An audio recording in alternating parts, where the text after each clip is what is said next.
मार्गशीर्ष मास के शुक्ल पक्ष की इस एकादशी के व्रत को विशेष रूप से मोक्ष प्रदायक माना गया है। महाभारत के युद्ध में भगवान कृष्ण ने अर्जुन को गीता का उपदेश इस तिथि को ही दिया था। यही कारण है कि मोक्षदा एकादशी को गीता जयंती भी मनाई जाती है। आज भगवान कृष्ण के दामोदर रूप की पूजा की जाती है। इस व्रत का विधान भी उत्पन्ना एकादशी के समान ही है। श्री युधिष्ठिर बोले, भगवान आप तीनों लोकों के स्वामी, सबको सुख देने वाले और जगत के पति हैं। मैं आपको नमस्कार करता हूँ। हे देव, मेरे संशय को दूर कर मुझे बताइए कि मार्गशीर्ष शुक्ल एकादशी का क्या नाम है। उस दिन कौन से देवता की पूजा की जाती है और उसकी विधि क्या है। भगवान कृपया आप मेरे प्रश्नों का विस्तार पूर्वक उत्तर दीजिए। यह सुनकर भक्त वत्सल भगवान श्री कृष्ण जी कहने लगे, हे राजन, आपने बड़ा उत्तम प्रश्न किया है। इसके सुनने से तुम्हारा यह संसार में फैलेगा। सो सुनो। मार्गशीर्ष शुक्ल एकादशी को मोक्षदा एकादशी कहते हैं। इस दिन दामोदर भगवान की धूप, दीप, नैवेद्य आदि से भक्ति पूर्वक पूजा करनी चाहिए। अब मैं एक पुराण की कथा कहता हूँ। इस एकादशी के व्रत के प्रभाव से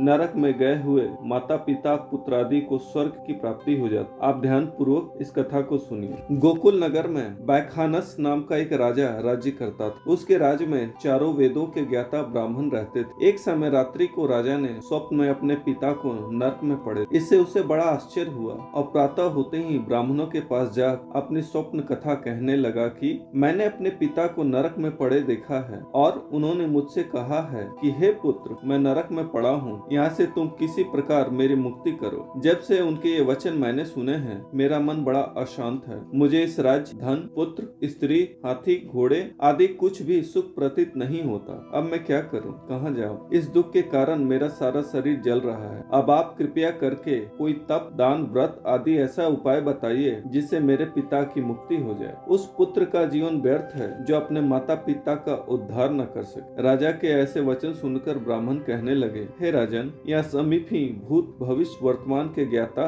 पर्वत ऋषि का आश्रम है। आपके प्रश्नों का उत्तर वे भली भांति दे सकते हैं। ऐसा सुनकर राजा मुनि के आश्रम पर गए।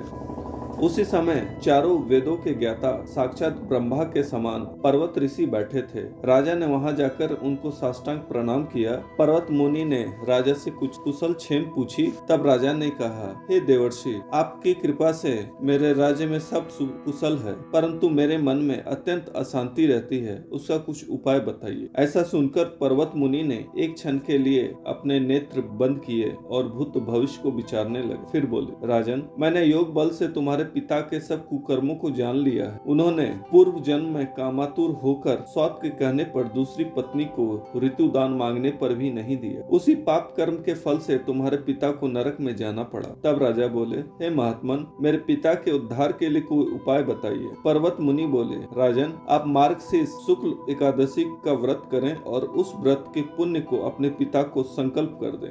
उस एकादशी के पुण्य के प्रभाव से अवश्य ही आपके पिता की मुक्ति होगी। मुनि के वचनों को सुनकर राजा अपने महल में आया और कुटुंब सहित इस मोक्षदा एकादशी का व्रत किया। उस व्रत के पुण्य को राजा ने अपने पिता को अर्पण कर दिया। उस पुण्य के प्रभाव से राजा के पिता को मुक्ति मिल गई। वह स्वर्ग को जाते हुए अपने पुत्र से बोले कि हे पुत्र, तेरा कल्याण हो। मार्गशीर्ष मास के शुक्ल पक्ष की इस मोक्षदा एकादशी का जो व्रत करते हैं, उनके समस्त पाप नष्ट हो जाते हैं और अंत में स्वर्ग लोक को पाते हैं। इस व्रत से बढ़कर मोक्ष देने वाला और कोई व्रत नहीं है। इस कथा को पढ़ने या सुनने से वाजपेयी यज्ञ का फल मिलता है।